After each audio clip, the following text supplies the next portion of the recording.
Hello, gardeners, and welcome to another edition of Your Gardening Week Live. It's good to have you this morning if you're able to join us live on the chat. And it's also great if you're on replay and catching up on all this great gardening information that we're throwing out at you today and every Monday. And yes, I do have a surprise guest today, but we'll give time for people to check in and say their hellos as everybody is joining us. Prepper Chris says, wanted to start with a super Mr. Goat. And thank you. I appreciate that, Chris. It's always good to have you here every week, and that is a nice way to start the day. And I see Linda Hardwick right there too. And I want to apologize, Linda, because we got real busy at the end of last week and I was talking and I missed your super chat. So let's start this week with a question that Linda had asked last week with a super chat. And so that'll be the first thing that I do this week. That's what I try to do if I happen to miss one the week before. And so Linda's question was that she had harvested the last carrot, huge, beautiful, and sweet, but why did some of my carrots have two roots and twist? I'm not very good at thinning. Well, you might have identified one of the reasons. So carrots, we all want to grow nice and long and straight. And if you have nice, loose soil, that's exactly what will happen. But if in that soil, even if in loose soil you have chunks of wood that might have been in the compost, or you have little pebbles and rocks, anytime the little root of the carrot encounters some type of obstacle, it's either going to twist off to the side or it's going to split. And that is pretty much any obstacle. So if you have a lot of carrots growing next to each other and their roots start interfering, you can get some really misshapen roots. Some of them actually look pretty interesting, but they're interfering with each other, and so the roots will start growing in all kinds of different directions. Thinning can actually cause some changes in the root shape. So if you've got carrots growing very closely together and you pull one out, you thin it out, or prick it out, as my friends in the UK say, well, by pulling out one carrot's roots, you might disturb the roots of the carrot right next to it.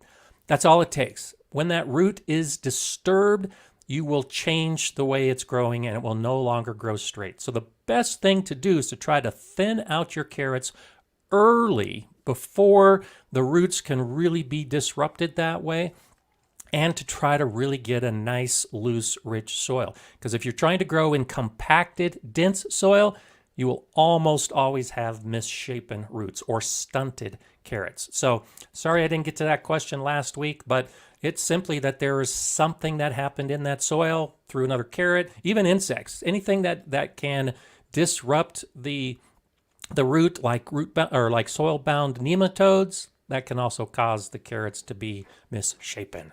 So David, I'm so glad that you threw in that super chat. I saw your comment earlier. You said you're learning a lot from my channel and Tony O'Neill's channel. And so to help you all out with that enjoyment, that you're enjoying my channel and Tony's channel, let's go ahead and welcome Tony O'Neill to the live stream today. So Tony, good morning. How are you doing? Good morning, guys. I'm doing great. And I know a lot of you have been excited about this. I've been receiving a lot of comments and questions. I saw the questions as we began, or right before we began the show today, hoping that Tony was going to be here. There's Simplified Gardening not only joining, but throwing out a super sticker. So I know most of you are familiar with Tony O'Neill. He and I did a collaboration video about almost 2 months ago, I think it is. We were talking about rotating crops in the garden. We both agree that's not necessary for most home gardeners, but Tony's got the Simplified Gardening channel. My regular viewers know that I talk about that channel on a weekly basis. So Tony's here from the Simplified Gardening channel in the UK, and that's what's so crazy. Every week I talk about this incredible gardening community we have from all over the world. Raymond, that's saying hi, Tony, to you. He lives in Indonesia. And Hi, Raymond. Jay Dixon lives in Canada. So we've got people from all over the world. And as you'll see, as we progress, Tony and I are going to chat a couple different things. He's in the UK, I'm here in the US, but hopefully we'll have some similar ideas. And I'd like to also note the differences that we have. So in my garden right now, it's cold. I think it's about 26 degrees Fahrenheit right now. That's about -3 Celsius. Those are my gardening conditions, which basically mean I'm not gardening at all. But Tony, I'm guessing you're still doing some stuff in your garden. So what is your week looking like now that the weather's cooler? But what are you encountering? Yeah, so the weather's cooled right down, but we've got so much rain here in Wales. It's really bad. Well, since the last time we spoke online, Scott, we've had 2 dry days. It's been absolutely crazy with rain here. I know a lot of the sort of east of England and things have had good dry weather, but in Wales, we've just been bombarded by rain. And we tend to get that this time of year until it really gets cold, and we're talking below sort of minuses, of the temps. Right.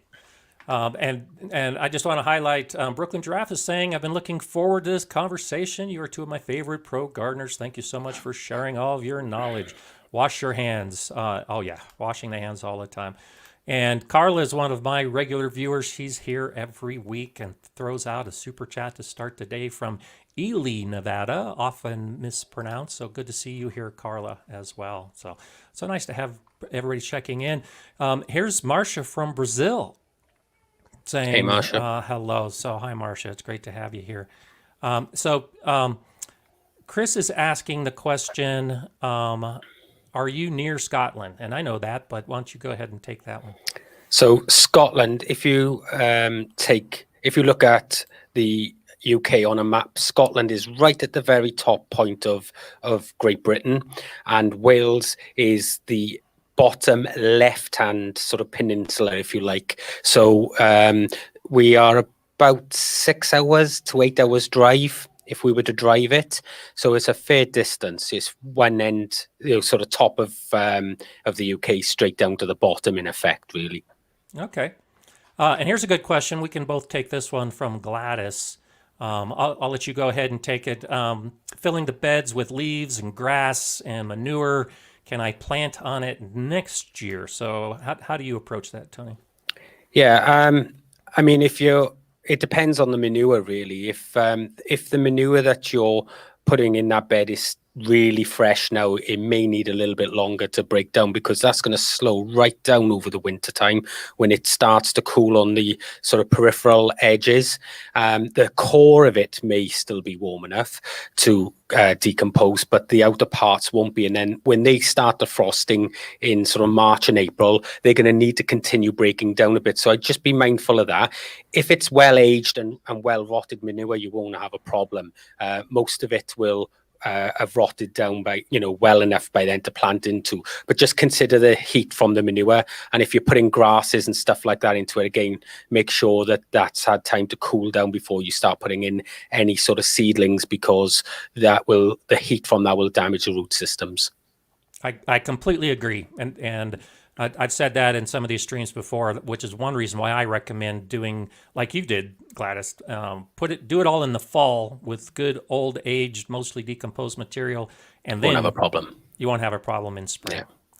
Yeah. Okay, so Patrick, thank you for that contribution. I appreciate it. Teaming with Microbes in Trinidad. Thanks for great read packed with useful information. And I don't know if you saw, Tony, but I did a recent video where I reviewed the book Teaming with Microbes, which is one of my favorites. It's a great book. I'm glad you found that book, Pat. That's really a good one. And those of you that don't know, and I mention this book a lot in my videos where I talk about soil.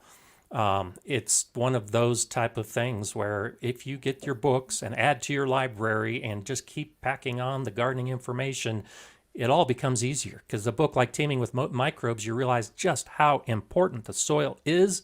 And when you start focusing on your soil and you get better soil, you get better plants. Everything compounds as well, Scott. You learn one thing and then you understand something else. So you're constantly evolving in your own growing sort of journey, if you like, as well with that. Yep. And so here's a question from Janice based on a review. So I guess you were talking about the SpiderFarmer SF1000. So can you answer Janice's question? Hi, Janice. Yeah. So you've obviously seen the review I did on the SF1000. It depends on the model of SF1000 you had, because the newer models now have a dimming switch like the SF2000 I recently reviewed a couple of weeks back. Now, that dimming switch will allow you to control the light. Now, if you can get hold of a par meter or lend one off somebody, that will tell you exactly what you're looking for. And really, you're looking around about 65 nms at the top of the canopy. But if you can't dim it down, then you need to raise the light. But without having a par meter, a quantum par meter, you really can't tell. Now, I did the SF2000 review I did recently. In there, I showed how to measure the light levels, and that may be worth you taking a look at so that you can see how the grid reference works out, so that you can work out where the canopy needs to be and what levels you need. But the new SF1000 I know has a dimming switch, but the old one doesn't. If you've got a dimming switch, you can just turn that down until you get the levels you need, but you do need a quantum parameter. Okay, that's good. And actually, that was one of the things I wanted to talk about this week was lights and grow lights, and whether you need special lights or don't need special lights. This is, again, one of those things you learn more with time. You certainly didn't begin growing indoors with lights using a more advanced system like that, No. did you? No, absolutely. I mean, you can get away with even just cheap lights as long as they're on the Kelvin range from around about 3,500 up to 7,000. You can pretty much get away from that. But if you're really wanting to push out the veg and grow long term with them, then ideally you need to bring in what's known as purple lights. So they're the red and the blues. Right. So, but you know, just to give plants some additional light, and you can get away with just standard white, sort of 3,500 to 7,000 kelvins. But like I said, it's the red and the blue lights that you really need for the veg and things. Yeah, and that's a good point. And I have a video, and I know some of you have seen it in my library, where I got one video where I talk about red lights and blue lights, and I have another video where I just talk about lights and the kelvins and the lumens and how all that fits in. Because for the most part, when I'm growing indoors, I'm only growing to get the seeds started and to get the seedlings to a point where I can put them outside. So I actually use a lot of those cheap LED lights. I used to use fluorescents at about the 4,000 Kelvin range, just to get the seedlings going and growing to the point that I could put them outside. I'm exactly the same, Scott. The only time I use them on long term is for things like these, because I've got the houseplant grow room as well. But as far as veg goes, once they're up a good couple of inches, they're out in the garden, because that's where they're going to establish. Yeah, and you really don't need fancy blue and red lights for just those little seedlings. That's right. So, okay, so here's a question from Craig. Hi to you both. Do you use newspaper in your gardens to suppress weeds on your raised beds? I've got piles and piles of newspapers, so need to use them. And Craig is in Wales. Hey, Craig. How you doing? Scott, do you want to take this one, or? Yeah, so I've got a ton of newspapers. And typically, I don't use newspapers to suppress weeds. Now, you might at different phases of your bed construction and your garden construction. But my beds, I have tall beds, and so all of my beds are about 18 inches high, about half a meter, and that much soil is enough to smother any grass or weeds underneath it. And so I actually don't take the time to put newspaper down, or cardboard. A lot of people use cardboard. The garden professors, Linda Chalker Scott out of the University of Washington, have a site where they do a lot of research-based articles, and they actually have some research they referenced in one of their online articles that talks about when you use a lot of these thick layers of newspaper or cardboard to suppress weeds, it's a barrier, and it's very similar to putting a polypropylene plastic on the ground. You're cutting oxygen, you're cutting water, and you're cutting all of the interface for the insects within the soil and all those microorganisms. So I'm not a big fan of putting barriers down. I'd rather put my bed and my soil directly on the grass, allow it to decompose, and allow those organisms to move freely between the native soil and my raised beds. So that's how I approach it. I think with the cardboard side of things, that's become part of like the no dig movement. And I think a lot of people have seen the likes of Charles Dowding using cardboard as a mulch to start off and kill the grass and weed layer. The issue, again, like with yourself, I agree that it is a layer that really you don't need. But people take that as, oh, well, to do no dig, you have to put the cardboard down, but you don't. It's only there to block the light from the weeds. Now, if you pull a good enough layer of soil and then mulch on top of that, you don't even need the cardboard. And I've seen people putting cardboard down on top of bare soil because in their head, that's what they have to do for no dig. But it's not needed. I don't use paper and I don't use cardboard. If anybody's seen any of my videos, you know I'm a massive fan of rapeseed straw mulch. Mm-hmm. It's fantastic because it mats together where it doesn't blow away, but it percolates the water straight through. It holds all of that moisture in, and it protects that ground from the sort of all the sun and wind and all the erosion and stuff. So so you get best of both worlds. And if any grass or weeds do pop through, then I just pull them out. People and they're try so to garden easy to lazy. pull out. Yeah. People try to garden by blocking the weeds altogether, and ideally you want them to germinate. You still got to do that little bit of work, but the amount of compost you put down or soil or whatever it is will prevent most of those weeds coming through. Yep, absolutely. Okay, so Brooklyn Giraffe is saying that you described a gardener's nightmare with the rainy days in Wales. How do you stay positive when it's so hard, and in my region as well? So how do you stay positive when you only have 2 dry days? Oh, it's so hard. And you know what? Those 2 dry days I was in work. So I'm in work looking at the sun and thinking, oh my God, why am I in work? But look, gardening is a 365-day-a-year job, no matter what the weather is. So you just have to get out there and get on with the work. If you can stay off the soil so that you're not really damaging its structure, even better. There's always something to be doing. And as far as filming goes, it is a struggle sometimes. That's why I went and built this studio so that I can continue making content. I've got enough sort of B-roll footage that I can still make the videos interesting enough, and then get out in the garden when the weather is more sort of congruent. But this year has been dreadful for the weather. It really has been bad. Yeah, absolutely. And so let's see if I can show people your studio here. I think we will, let's see if we can swap around. And then, you'll get to know. Yeah, so now there's your studio in the background. Yeah. And so you've been there about a month? No, I've been here nearly 7 months. No, I mean, but with it finished, with all your trees and actually broadcasting from there, with it finished, right? That sound about right? Yeah, maybe around about 8 weeks, I think. Okay.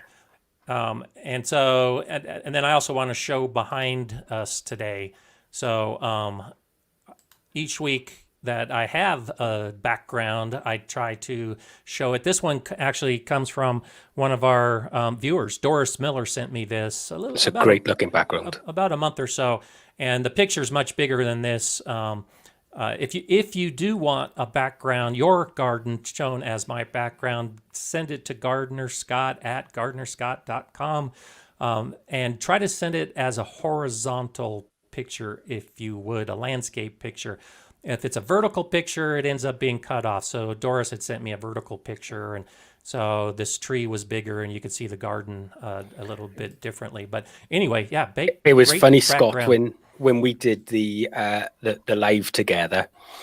So many people were asking questions. Were we in the same room, and how did we have the same background and stuff? And you've just shown exactly how you've done it. Yeah, so. I've got the green screen set up. And so when Tony and I did that, of course, we planned it and talked a lot before we actually did the video. But Tony took a picture of his background and sent it to me, and then I put it on my green screen setup so that we had the same. I had the same question. It's like, how can you be talking in the same room? You live in different countries completely. So that's good.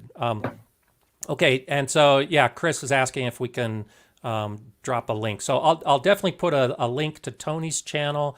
I'll also again mention that if you want to send a backdrop picture for me, you can do that. I'll put that in the comments as well. And so that's an easy thing. And I do encourage at the end of this, of course, and here on out, check out Tony's Simplified Gardening channel. There's so much good information on there. I watch it all the time. I don't always comment, but I definitely watch it all the time. And it's interesting, and we've had conversations like this before about some of the channels I watch, and, the viewers will comment on the channels they watch. But I think, and what are your thoughts? Last week I gave or 2 weeks ago, I think it was, I gave some of my favorite channels that I like to watch. And I think there really is a clear group of video creators that most of us are watching for information. Even when we're making videos about how to do something, we're still watching other people's videos. So who are some of your favorites? Who do you watch? Well, obviously, I watch Charles Dowding because he has a fantastic way of teaching people things, and I like a lot of his processes. Not all, but I do like a lot of them. Another fellow Welshman, which is Hugh Richards from Hugh's Nursery. I love fantastic guy. Hugh, and his channel, like you, he changed the name of his channel. He did as he got older and started doing more information, because he started very young.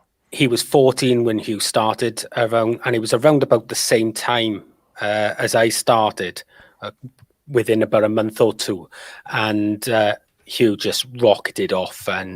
But he's released a couple of books now, and he's got some courses and stuff. He's doing fantastic, and he deserves it because he works so hard when he does that, and he's giving out really good information. And that's the important thing for me. I'm happy to sit through any video that if I think it may not be the best presented or the best sort of produced video, but if I think the information is good, I will sit right the way through it, because we all been there, Scott, God, look back at some of my early videos and I'm cringing when I look at them, like, do you know what I mean? But the information is good. Yeah, and that's what it's about, isn't it? It's about passing information and helping others in the garden to achieve what they want and get them on their journey, Yeah, and so who else? I love Hugh as well. I like Liz Zorab. She is fantastic, very good friend of mine, and she's been back and forth the garden. And a couple of American. I've watched a few. The guy that sticks out most to me is Mark from Self-Sufficient Mews in Australia. Yeah. Really, really good channel. But there's a few, obviously, is yourself, Scott.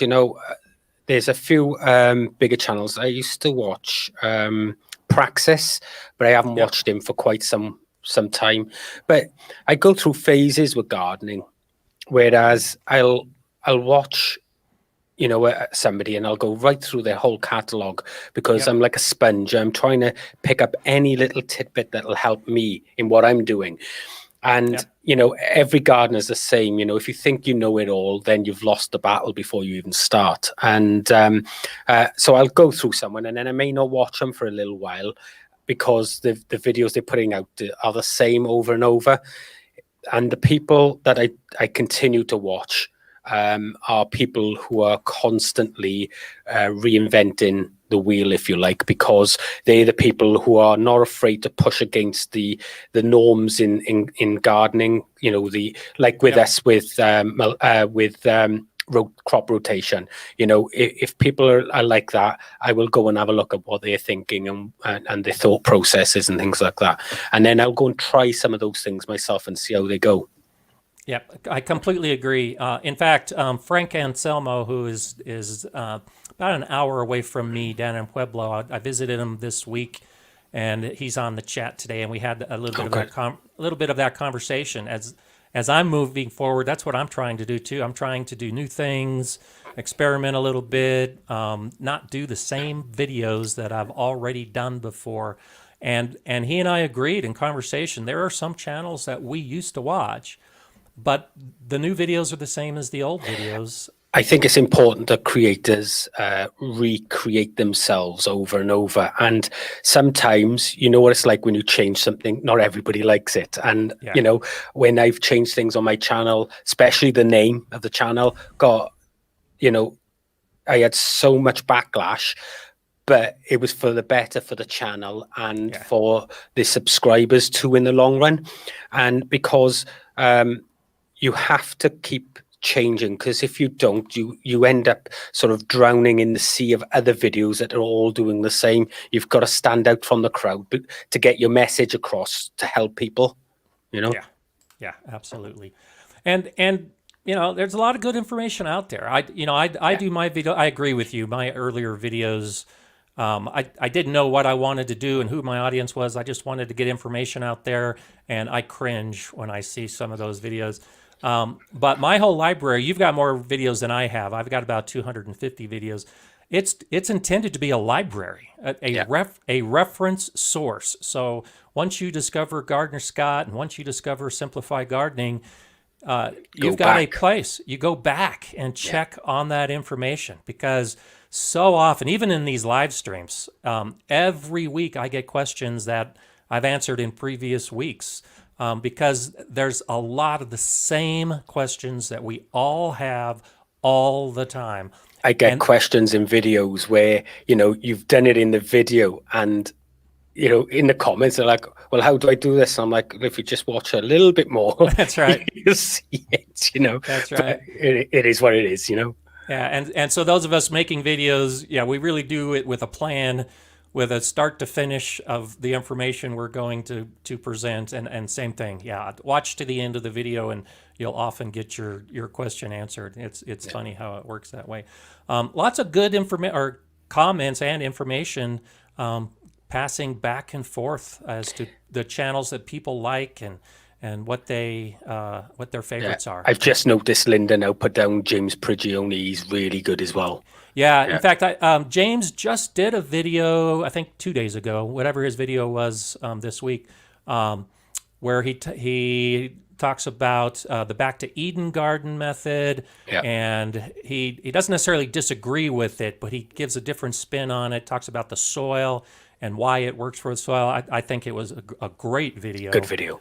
and And you'll see that with certain channels as well, Scott and guys as well, because um, the the creators that are really putting out useful information, they're not just putting out the normal generic information. They're going out there and they are finding the information. There's a lot of research that they're doing just to yeah, produce an 8 or 9 minute video. You know, that video may have taken them a week of their life yeah, to put across, because they want information in there that isn't available elsewhere. absolutely. And you see that from really good creators, and they're the ones I tend to follow a lot. Yep, yep. And and as I look at the names of channels going back and forth, almost all of them are the channels I watch as well, because you can tell the difference. And so here's an interesting question. What made you guys decide to start making videos? And it's funny because I'll go ahead and start, and then you can add yours, Tony. What made me start wanting videos is exactly what we were just talking about. I was the head gardener at the school garden, the Galileo Garden Project, 26,000 square feet of gardening space, a 42-foot dome greenhouse, teaching students how to garden. And I think, as I mentioned last week, I thought I knew a lot, but when you start gardening at that scale, you realize how much you don't know about gardening. And I started just binge watching every gardening channel I could find, and realizing how much bad, wrong information was out there that was being sold to new gardeners as the right way to do it. And that's what got me started, was just realizing that I had watched hundreds and hundreds of videos and how few of them were actually presenting research-based, scientific, accurate information. And that's what got me started to making these videos, was just to start putting out good information that the average gardener could use to become a better gardener. Yeah, for me, it was a little different. Now, I originally got involved in gardening with my grandfather as like a 4-year-old child, and I went through my teens and everything else gardening, and I opened a YouTube channel in 2007. 2 years just after YouTube had started, and I tell you something, guys, it's a whole different platform now. But I started making videos then, and I made some videos, some gardening videos, just to store the footage. And the reason being was I had some old video of my grandfather and I in the garden. Oh, nice. But that format wasn't able to be transferred across because it was on like an old Betamax tape, and we couldn't get that across then onto disc when digital discs came in and everything else. So now it's to the point where I was unable to sort of access that footage, and I didn't want that, and I was using it as a diary as well. So I started storing everything on my computer, and that got full, and hard drives were really expensive back then. I was like, what am I going to do? And then I found YouTube, and I thought, well, if nothing else, I'm going to use it as a storage, as a data storage place. And that's it. And that's initially how I started making videos. But so originally what I did was I scrapped all the videos I put on there, and I started again in July of 2012. Okay. And I started making videos then. And initially it was just me walking around my garden, talking to myself and everything else. And eventually, some people started subscribing, and over a couple of years, I picked up a couple of thousand subscribers. And I thought,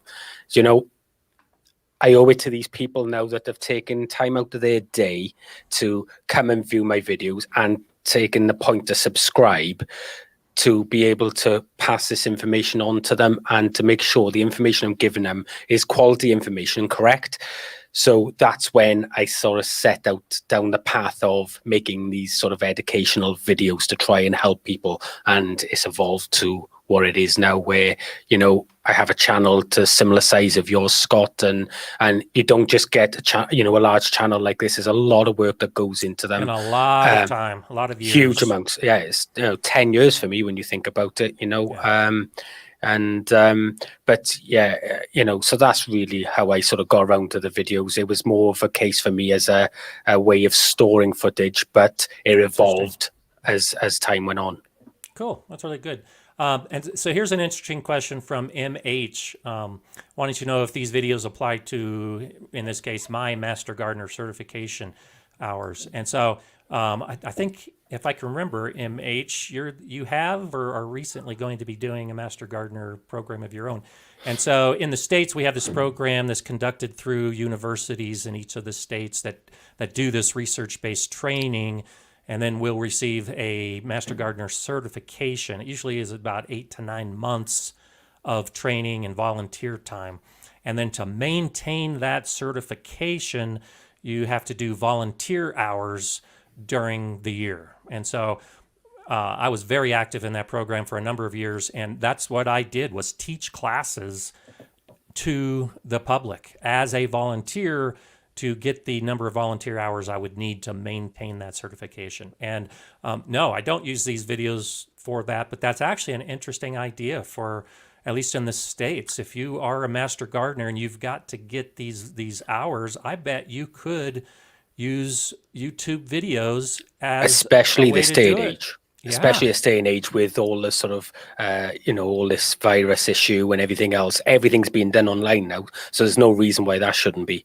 We've got a similar program here in the UK, which is run by the RHS, the Royal Horticultural Society, and it's a very similar program where you go for a couple of years, you get certified, and then you have to give time in order to help train other people and things like that.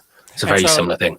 So what is the certification? Is there a title or What's it Yeah, called? it's very similar. I think there's like three strands. So there's like a basic gardener, there's a master gardener, and there's something else. I can't remember what the top tier is, Okay. but there's like three bands that you can achieve within it. So the very top tier is like a 6 year type thing, like, so it's a long old time. Okay, and this ties in. I wanted to talk today about some of the differences in the UK and the US, because we have the USDA, the US Department of Agriculture. You've got the RHS, and so hardiness zones, for instance. So we've got, I think our hardiness zones in the United States might run from 1 or 2 in Alaska up to like 12 or 13 in the southern states, and I'll talk about that here in just a second. But how do you have your zones arranged, and how are they determined? So they're determined again by the RHS, and they are based around the USDA hardiness zones. Okay. So the UK zones go from 7 to 10. And because the bulk of the UK, most of Ireland is 9, and right in the centre of Ireland is 8. Most of the southern part of the UK is 8, and up in north, sort of Scotland, there are sort of 8s and 7s up there. But if you look at the UK on a map, all the west fringe of the UK would be a 10. It is just right along the sort of sea coast, all down there would be a 10 as well. But the bulk of it, most of the UK would be an 8, hardy zone 8. Okay. Which is the same as your USDA 8. Okay, and so for those of you new gardeners who might not fully understand how the zones are determined based on the USDA hardiness zones, plant hardiness zones, it's all based on the lowest average temperature of the year. And the zones are separated by 10 degrees Fahrenheit. And so, for instance, I live in a zone 5, which means my lowest average temperature is minus 20 degrees Fahrenheit, which is extremely cold. That is about minus 29 Celsius. And so that's average. Historically, that's how cold we can get in the winter. And so a zone 6 goes down to minus 10 degrees Fahrenheit.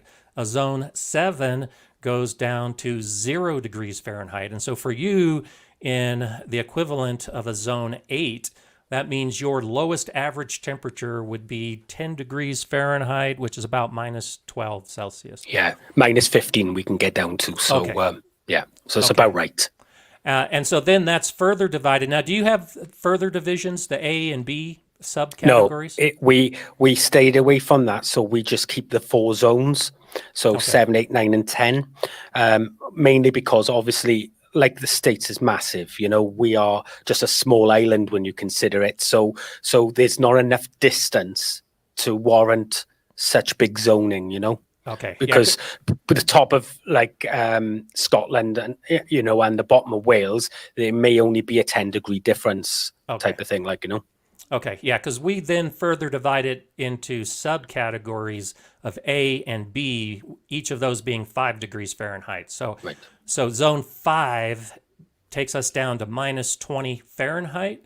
That's zone 5A. And so I'm in zone 5B, which actually means that my average lowest temperature is minus 15.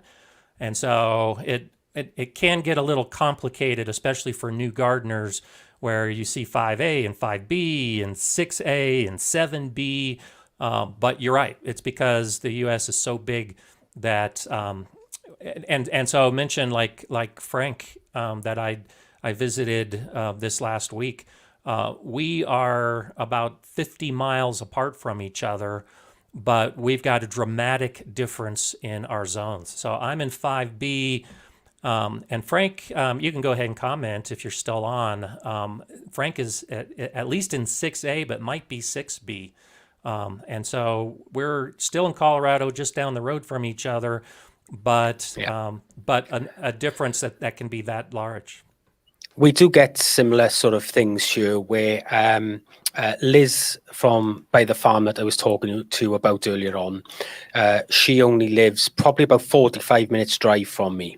But because she's right on the edge of the Bristol Channel, her zone is much warmer. She's up in a 9, whereas I'm down in an 8. And because of that, she can have really good weather with her, and then it's absolutely freezing and throwing it down with rain with me, and we're only 45 minutes apart. But as a whole, most of the UK is around that sort of 8 to 9 sort of mark. So this is interesting, just to show how the zones work. Frank answered that he's in 5B as well. So we have a big difference in altitude, dropping at least 1,000 feet from my house to his house. He's farther south. The summertime temperatures from where Frank lives to where I live are every day 10 to 15 degree Fahrenheit difference. So that's a big jump. A big jump. He lives in a much hotter area of the state than I live in, but we have the same hardiness zone because in winter we both have that same cold minimum. And so it's interesting. I assume just because it was a little bit farther south that he would have a higher zone number, but you can see that in fact it's the same. And Chris was asking about what the zones are in Alaska, and it depends.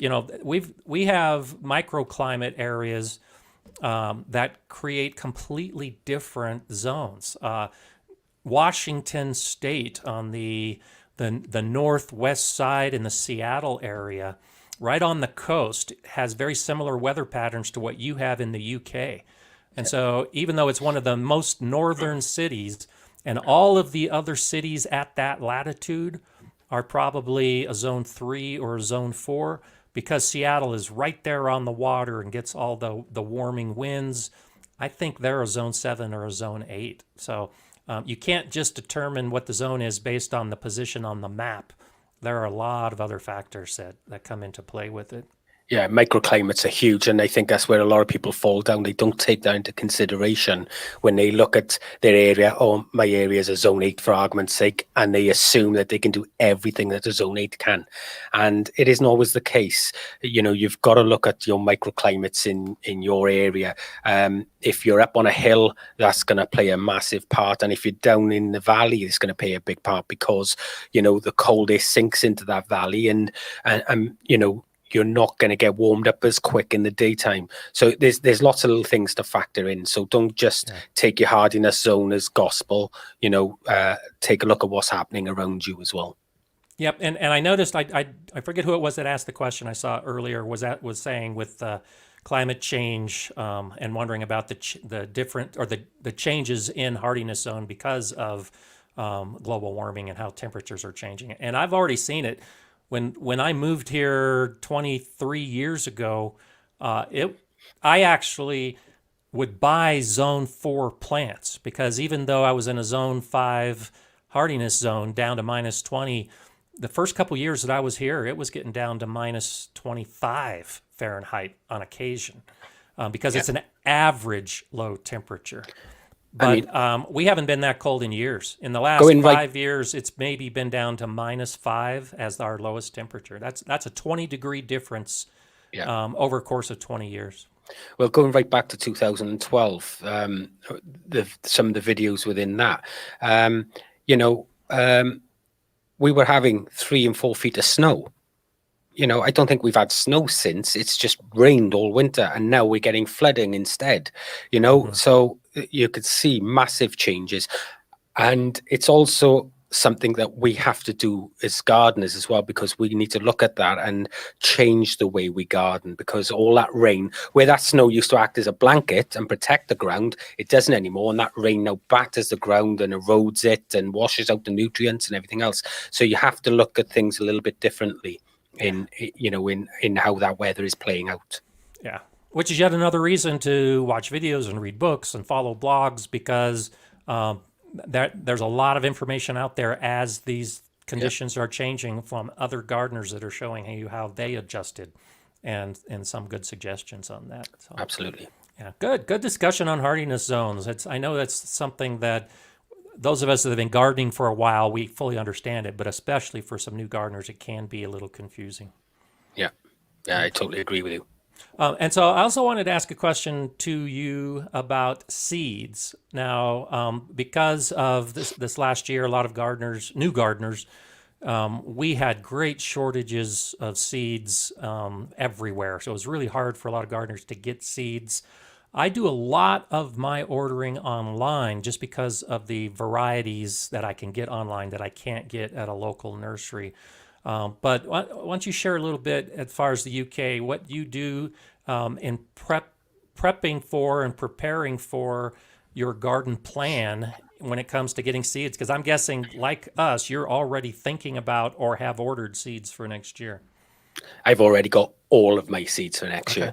And firstly, it starts off with collecting my own, because those seeds are already acclimatized to my area, so they'll always do better than seeds that are purchased. Okay, so that's the first thing. Yep. But in my last live, which was a few days back, I even spoke to my subscribers and viewers there, saying that they need to go and get their seeds now.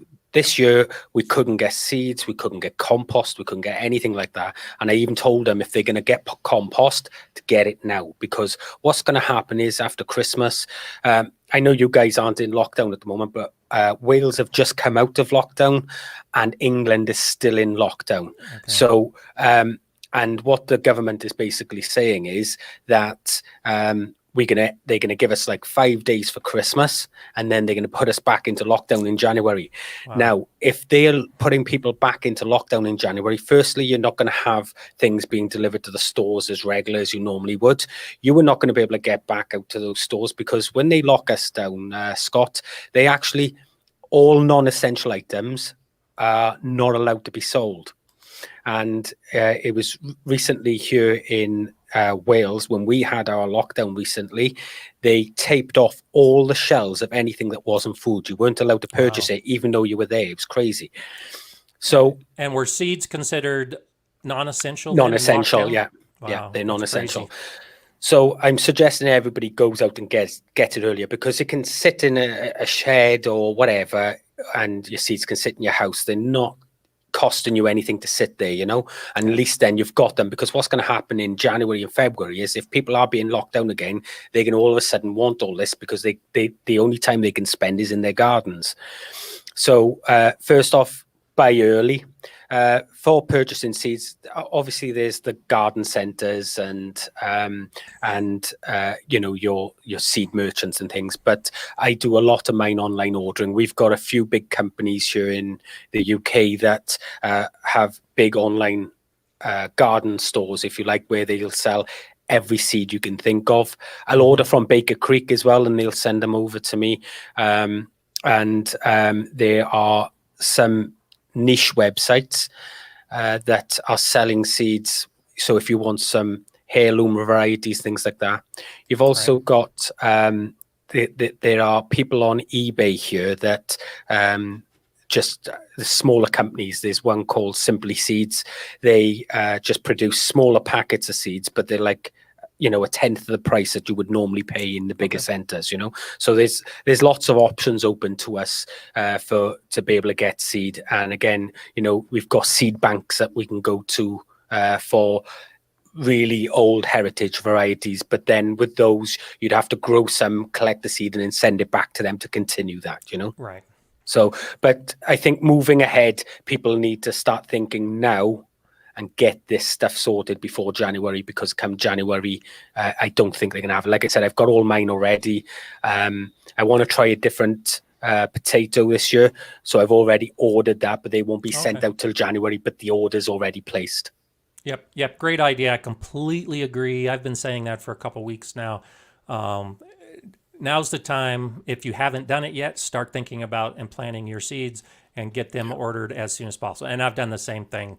There are a few flowers and native plants that I'm still trying to decide on, but as far as my vegetable garden and my primary perennials that I'll be growing from seed, some of those perennial, the seeds are already in the ground.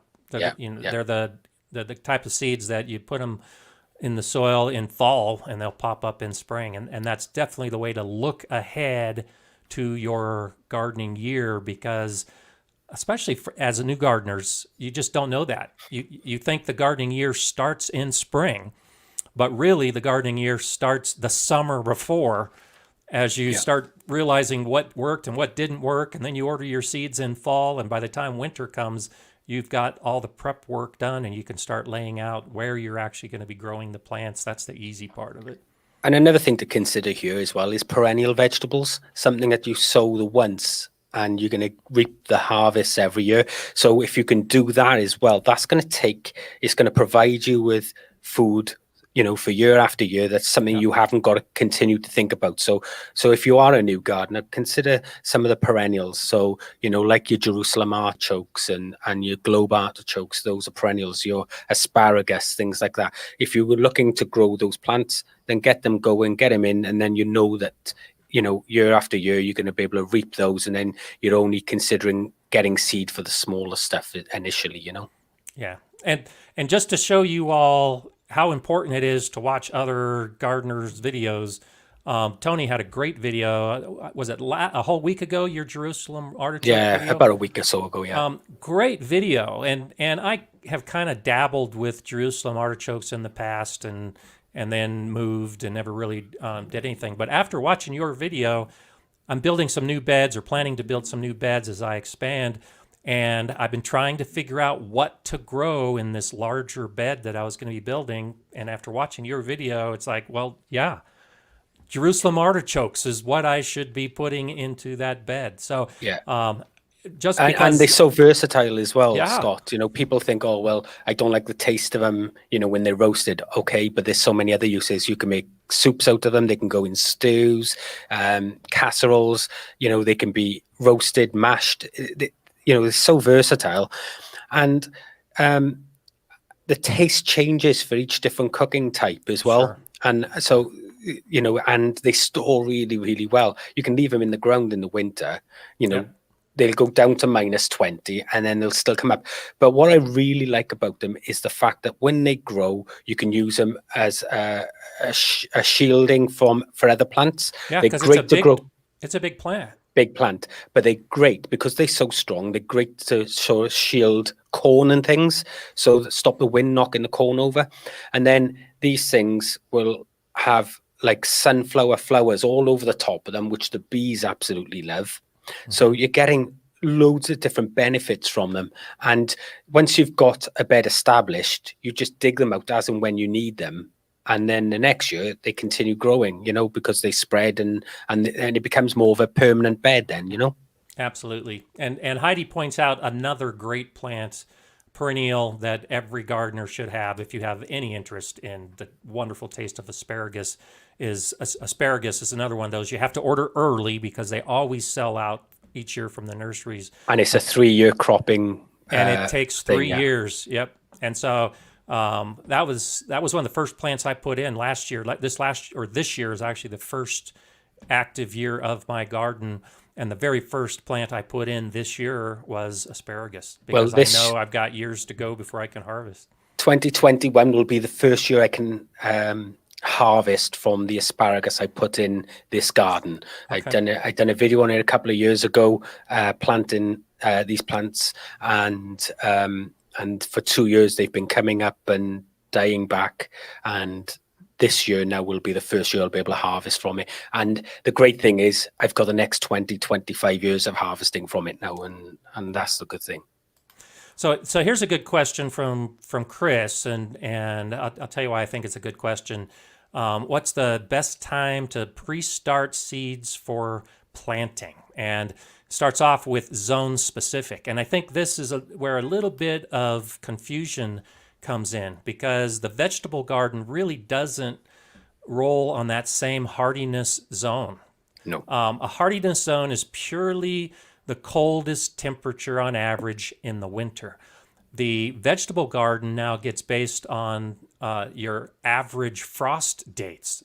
And so when you start seeds is normally, depending on the plant, but like tomatoes and peppers and warm season, warm weather plants that we grow in summer, it's based on your last frost date of spring, which has no correlation at all to the hardiness zone. And so you look at the seed package and it'll say, start seeds indoors 6 weeks before your last frost, and that's when you start seeds. Now, see, in the UK, they don't do that, and Okay.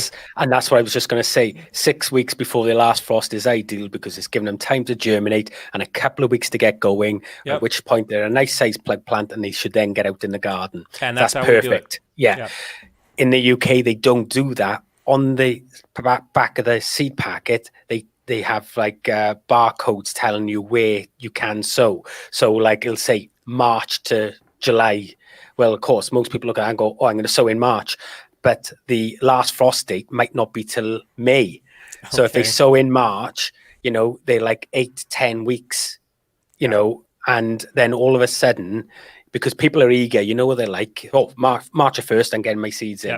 But then it's 10 weeks. So these plants are huge by the time they're putting it out. And then they wilt because the plant was too established when they put it out. And it sets that plant right back. You're better off starting later. You've got to look after them for far less time. And you get a much healthier plant out of it. So like Scott said, 6 weeks is perfect. But that's interesting just to show the differences from one country to the next of seed companies and how people approach it. So so let's pop back real quick to asparagus. Rufus 75 is saying, can they actually produce much if you only have 3 or 5 of them? Because you can only harvest about a third at a time. So I actually have 25 asparagus plants. How many are you growing? Well, I did in the video I made 2 years ago, I spoke about for a family of 4, you need around 50 plants, but I only planted 30 at that time. And I won't know because my son doesn't like asparagus, so I won't know whether it'll be enough for our family. We're self-sufficient with veg, so all the veg that we buy comes from the garden. Now, whether I store it or preserve it or whatever the case is. So I need to make sure there's enough there that's going to supply me for a good chunk of that time, So we put 30 in, which I accounted on sort of 10 to 12 plants each. And we'll see how that goes. 3 or 4 plants, I think you'll probably get a meal out of it. But I don't think you're going to get anything sort of substantial from it.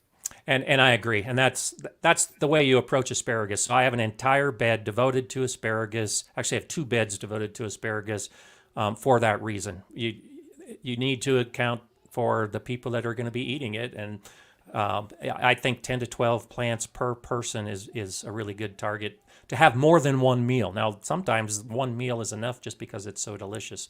But you can also delay the actual the fruiting of the asparagus as well. A lot of people don't know this, but if you plant them on 3 different levels, depth, they take longer to come through the soil. So therefore, you'll get the ones planted a bit shallower will come up first, and then so you can sort of drag your season out a little bit more rather than everything coming at once. Yeah, that's a good idea. I do a lot of preserving, and so I have all mine at the same level, and then I'll harvest when they're ready and as they're ready, and I'll blanch them and freeze them for future use if it's too much to eat fresh. And then Rufia was also asking about the spacing.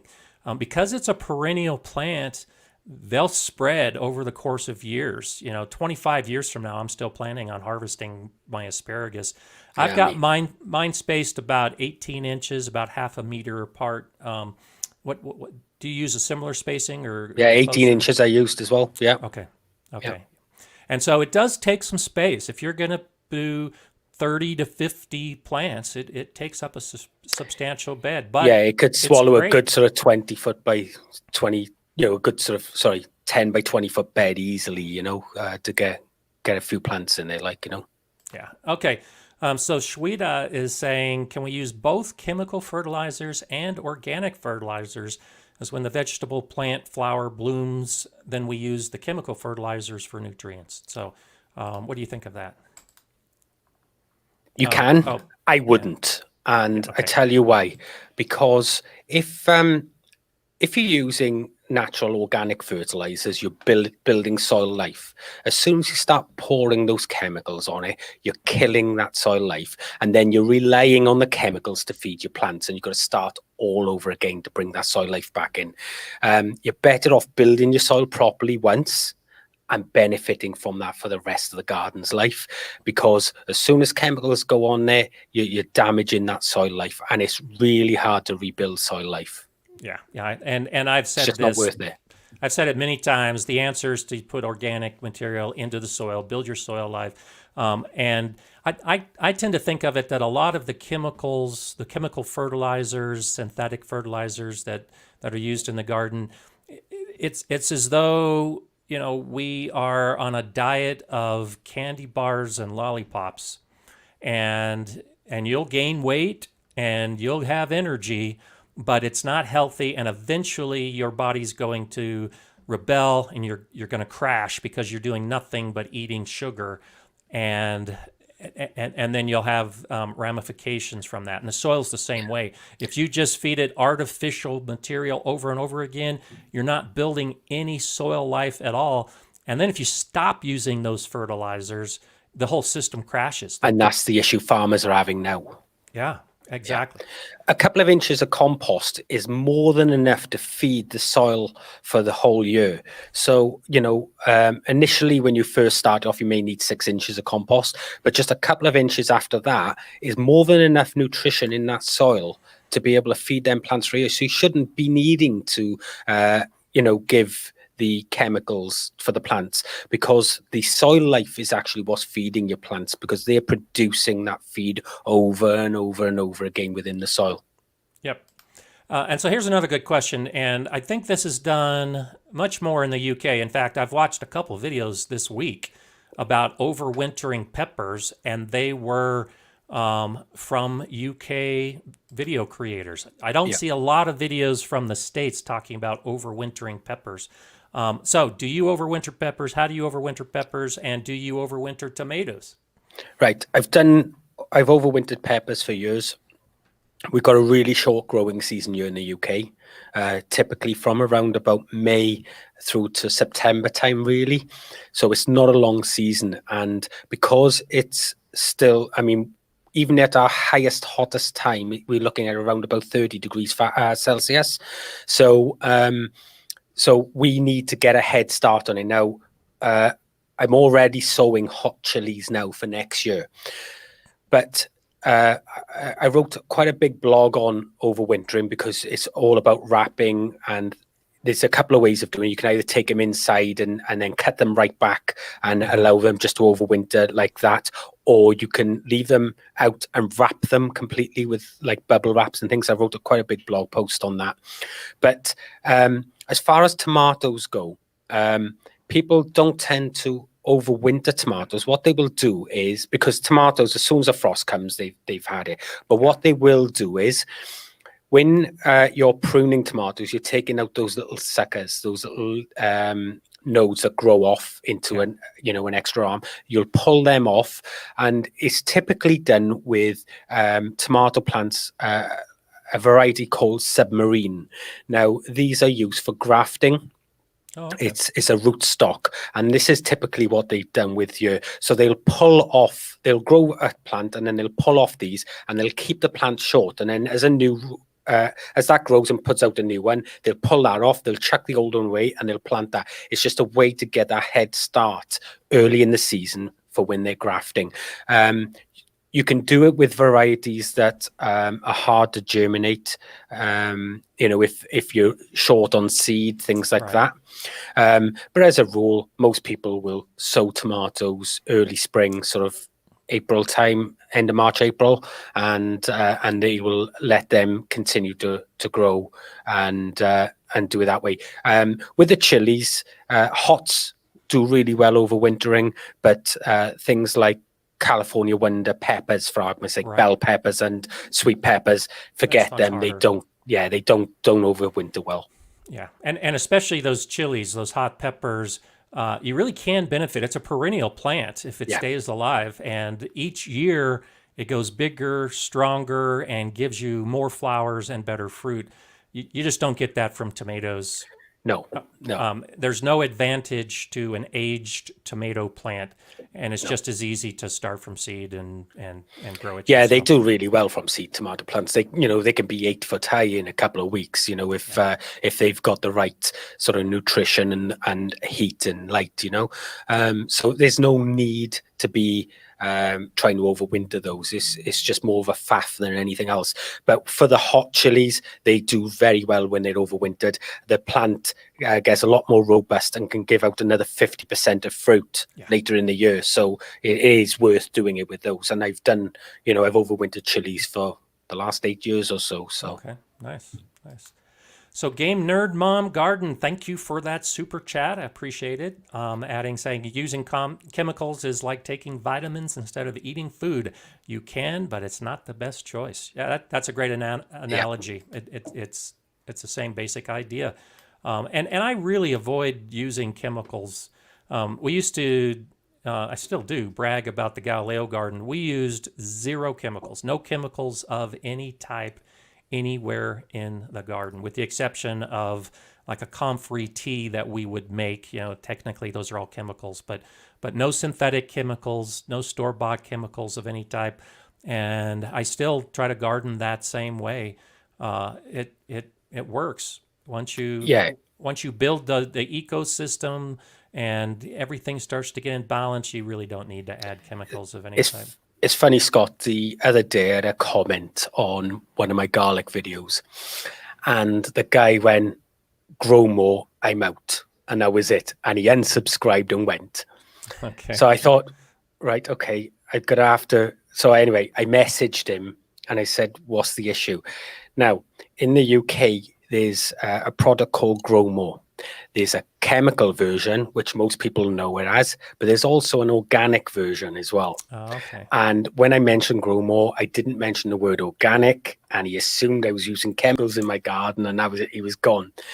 What I would say to people is just be mindful that you may see a product, or someone may mention a product that you think is a chemical, or you might think is organic, either way, but they're using like an organic version, but you may there's 2 different forms of the same product, if you get my drift. Oh, yeah, so absolutely. Just bear that in mind, that some people can sometimes misconstrued when you're talking about what product. So now I'll make sure I say organic Grow More, because I don't want anybody to think that I'm putting chemicals on my ground and it's okay for them to do that themselves.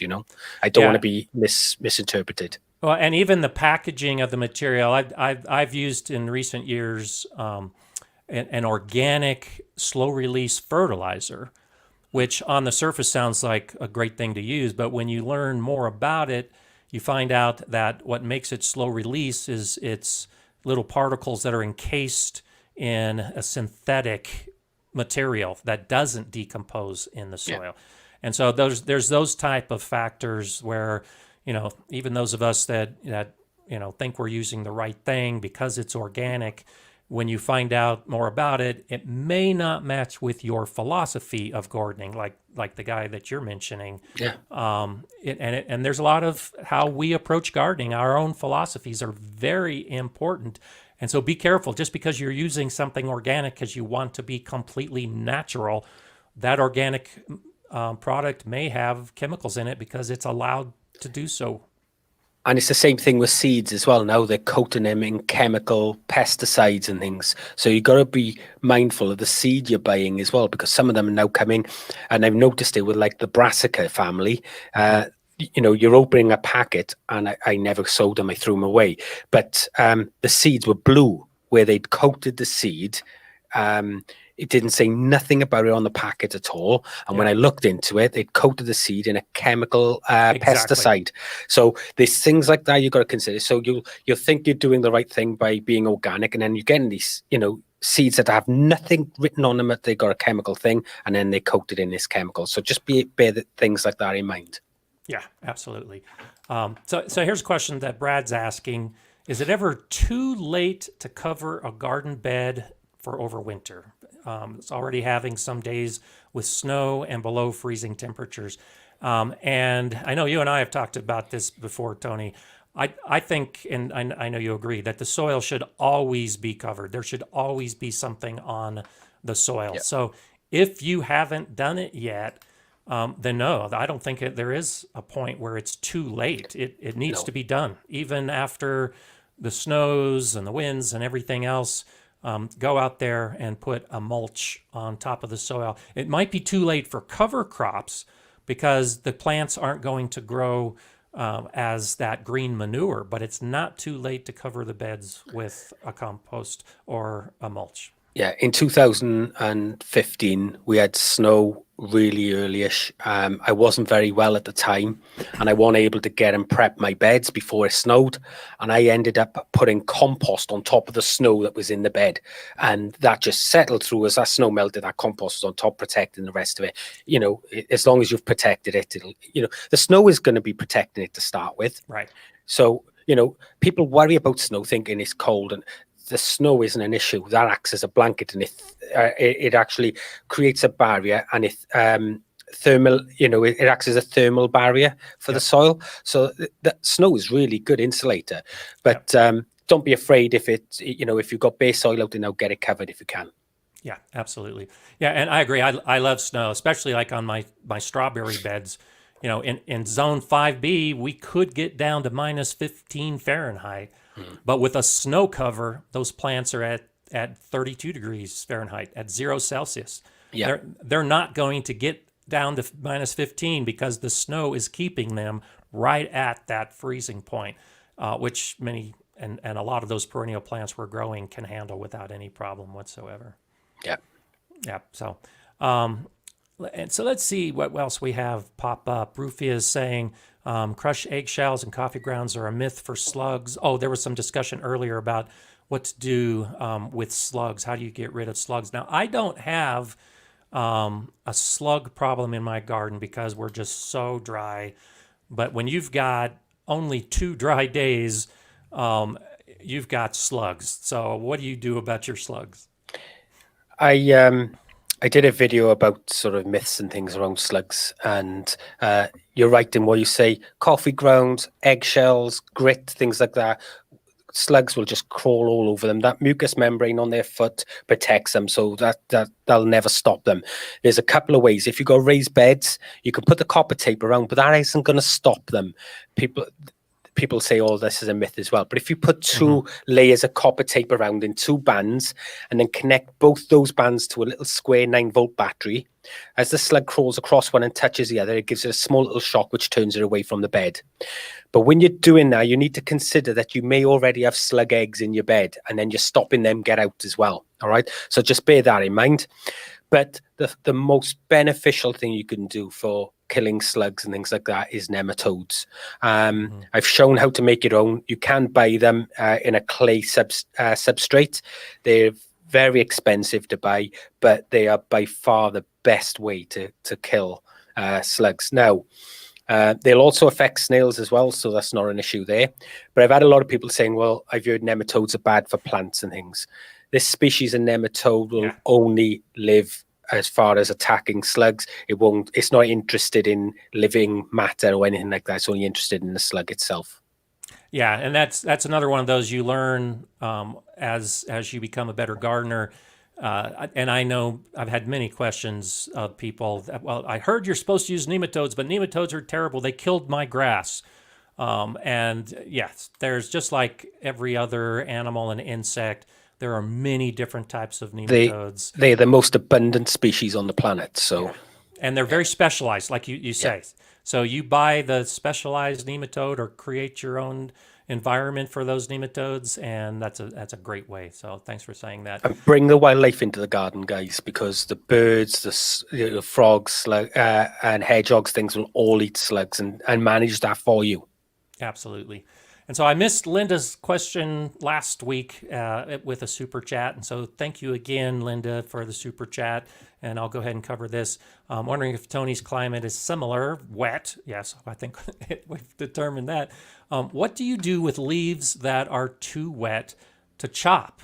Because I've been saying in recent videos and recent live streams, I'm collecting leaves. The reason I went down to see Frank in Pueblo this week is I brought back a trailer load of leaves Bro. to make leaf mold and to mulch my garden, but they're all dry. And it's extremely easy for me to chop up and get those leaves working in my garden. But I bet you don't have a dry leaf within 500 kilometers. So how do you deal with it? A lawnmower will deal with it at a push. So just throw them onto the ground and mow over them. You'll have to probably do it a couple of times.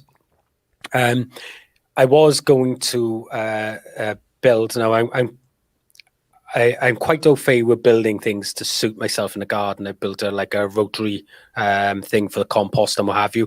But I'm looking at building a proper just leaf mulcher. Now, I know you guys have the Works leaf mulcher there in the States, but we don't have anything like that. We have what's known as wood chippers, but they chip rather than mulch.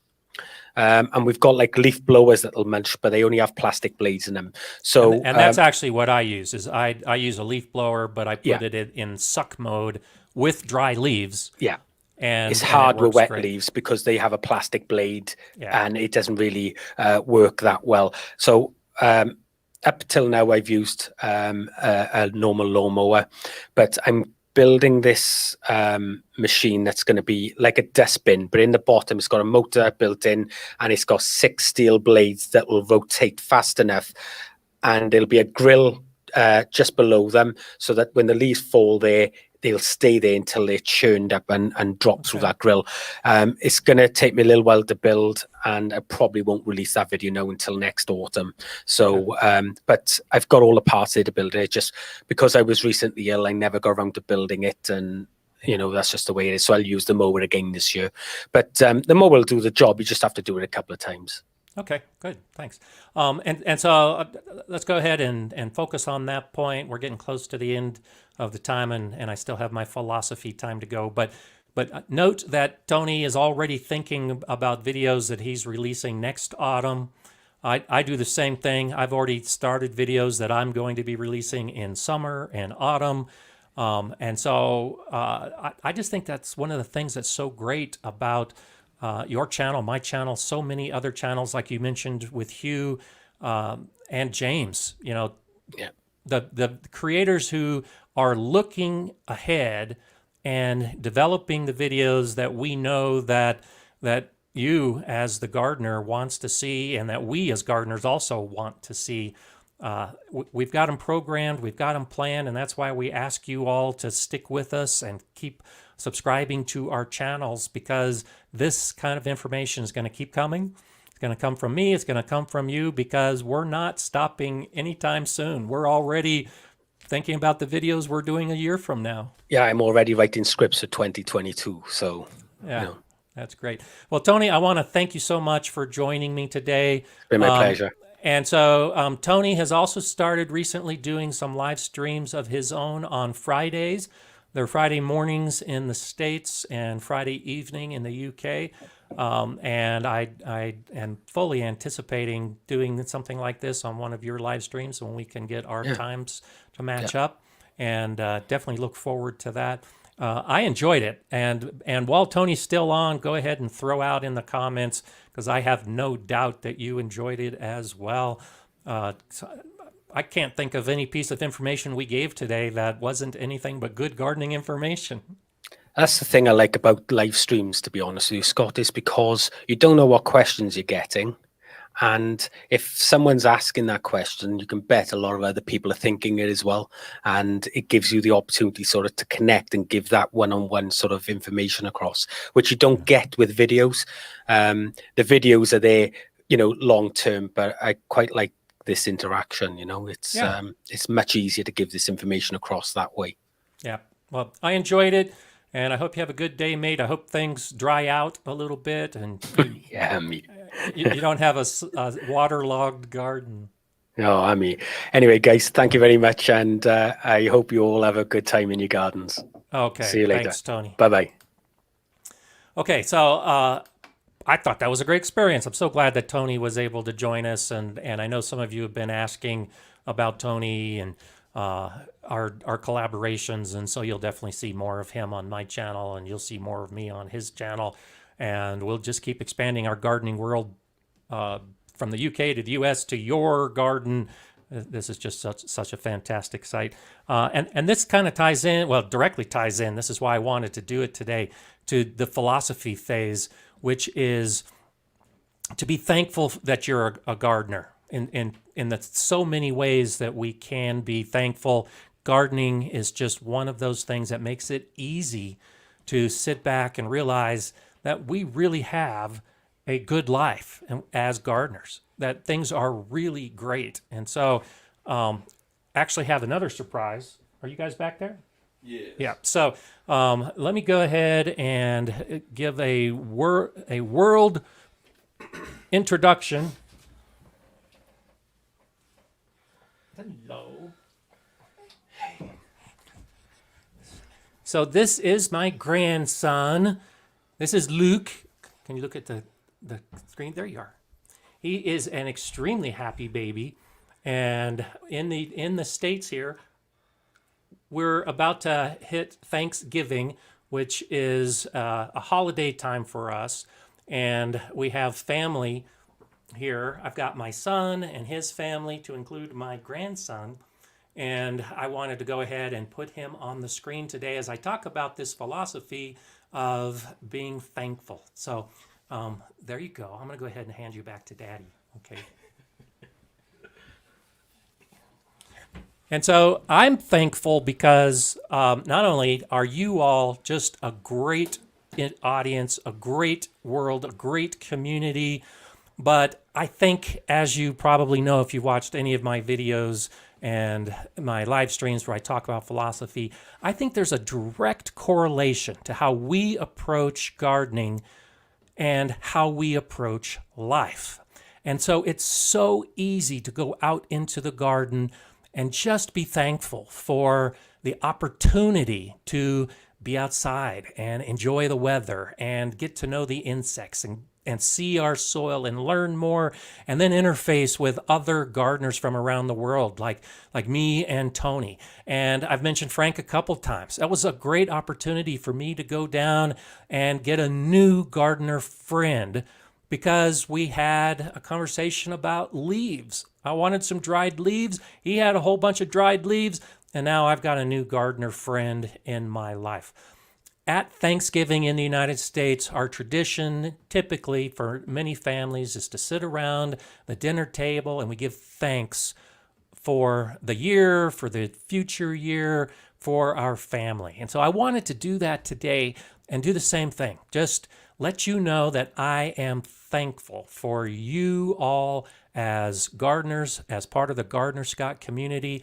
I'm so thankful that I have this opportunity to make all of you new gardener friends part of my world, and that I can share part of my world with you, because we have this common bond. We have these similar interests. We have all the things that make us good people.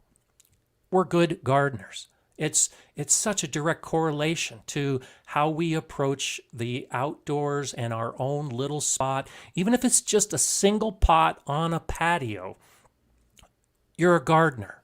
Or you have a huge space with lots of plants growing, you're a gardener. And we're all in this together.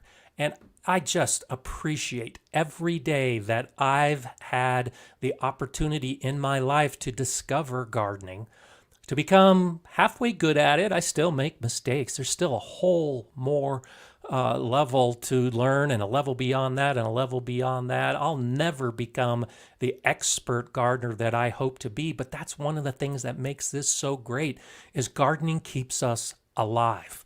We're always striving for more. We're always trying to make our plants better. We're always looking for that better harvest. We're always trying to get more information to make it easier. And as we think it will become easier, it actually becomes more complicated with the more that we discover, because we want to add more onto it. But that's wonderful, because I'm this old guy on the YouTube giving out all of this gardening information. I could be the old guy sitting on the couch getting fat watching TV. I'd much rather be out in the garden. yet another reason to be thankful, because it helps keep me healthy. It helps me meet new people, it helps me discover new things, and it really keeps my brain and body active. So, as we approach this Thanksgiving time here in the United States, I just wanted to let you know, giving back to you my gratitude. I say it every week. Every week I say how thankful I am for all of you, but this is just one of those times of year where we make a point to do it in public. I do it in public all the time, but so many of us only do it with our families at Thanksgiving. But I did want to make a special point of that. And Nachi G, a fellow Coloradan who I haven't met yet, but I have no doubt we will cross paths at some point in the future, says, "Thank you so much, Gardener Scott. We appreciate you and your dedication." And thanks, Nachi. Again, why? How can you not be thankful for that? How can you not be thankful for Heidi and Jay, who are the ones you see on this live stream every week, the moderators? I am so thankful for Heidi and Jay, as I know you are, because Heidi will answer a question, Jay will throw out a comment with some great information, and you will respond to them. And you say thank you to Jay and thank you to Heidi. Well, I guarantee you, we haven't had this conversation, but I guarantee you Jay and Heidi appreciate that. And they are thankful for your gratitude. It definitely is making their life more enriching and rewarding, being part of this, being part of the community with you, showing your gratitude to them. So this is the opportunity to just give it right back at you. I'll be doing this every single week. I always will, because I get so much out of it. Yeah, I'm selfish. I do this because I enjoy it and I get a lot out of it. But of course, I am trying to help you become a better gardener. That is ultimately what this is all about. That's what I've been saying in recent videos, and that's what I say in the live streams. I really do want you to become a better gardener, because as I've learned over the last 30 years, it's this community, it's this interaction, it's this sharing of information that we do as gardeners that really makes the gardening community, I think, unlike any other community in the world. You can call it a hobby, you can call it a passion, you can call it just something that takes up your time. Whatever you call it, you are a special person. By nurturing a seed and a plant to get it to grow, well, that's the way we should approach life. We should nurture and help all of the people around us, all of the world, grow into better people. And I think gardeners are the best people on the planet. And so by you calling yourself a gardener, you've attained something. You've attained a badge of honor that you should be thankful for yourself. And Thomas Adams, thank you for that super chat. Happy Thanksgiving to you and your family. And right back at you, Thomas. I hope you have a great Thanksgiving. This has been a challenging year, especially for a holiday like Thanksgiving. If you aren't living in the States, you might not know, but all of the governmental agencies that are monitoring the virus are saying, stay home, don't travel, don't do your normal Thanksgiving events. And many of us still are, because family is important. And it's terrible that we've had to moderate our behaviors and our activities so much. So if you are approaching Thanksgiving and you don't have your family with you, you don't have your normal traditional activities, I just want you to know I'm thinking of you this week. I know all of us are in this together, and I hope you can get through the week with maybe some new traditions and new ideas, and maybe do a Zoom call with your family, whatever it is. But find something to be thankful for. And I'd like to suggest you can start with gardening. Be thankful that you're a gardener. Be thankful that you've discovered this new phase in your life, be it a brand new phase as a new gardener or something that you've been doing for a while like me. Be thankful you're a gardener, because it's It's something you deserve. You've earned it. You've earned the title of gardener. You've earned the ability to sit back on a week like this and just say, yeah, I learned some things this year. I grew some of this, I grew some of that, and next year I'm going to do it all over again, and it's going to be even better, because that's how gardeners approach life. It's always going to be better, and we're always going to be the ones to make it better. So I hope you have a great Thanksgiving if you celebrate Thanksgiving this week, and I hope you have a great year ahead. I hope you have the opportunity to just take some moments and think back to this year and what you have in the future, and be thankful that you're a gardener. I am. Thank you so much for being with me on this Monday. I'll be back next Monday with a lot more good gardening information, and I hope to see you here. I'm Gardener Scott. Enjoy gardening.